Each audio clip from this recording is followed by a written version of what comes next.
January 12, the Experiential Key. God is able to make all grace abound to you, so that having all sufficiency in all things at all times, you may abound in every good work. 2 Corinthians chapter 9, verse 8. We know that faith in God's future grace is the experiential key to generosity because in 2 Corinthians, Paul holds out this wonderful promise.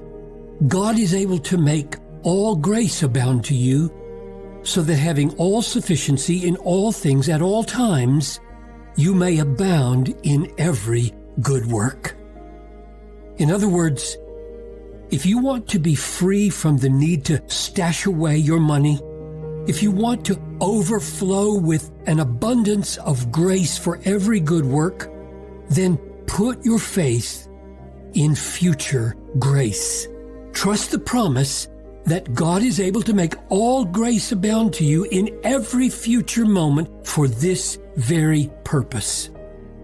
I just called faith in future grace the experiential key to generosity, so as not to deny that there is a historical key as well. There is a key of experience and a key of history. When talking about the grace they received, Paul reminds the Corinthians of the historical key of grace.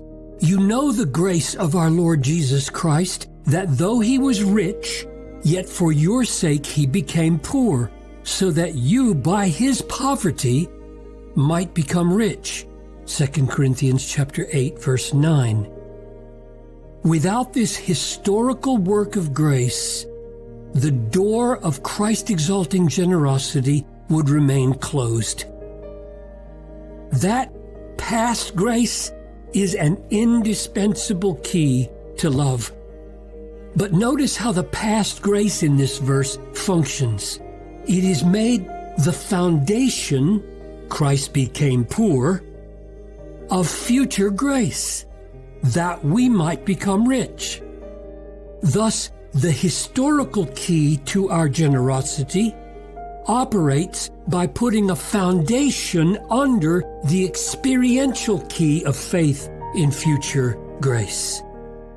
Thus, the experiential key to love and generosity is this: put your faith firmly in future grace, namely, that God is able in the future to make all future grace abound to you, so that your needs are met and so that you will be able to overflow with the love of generosity.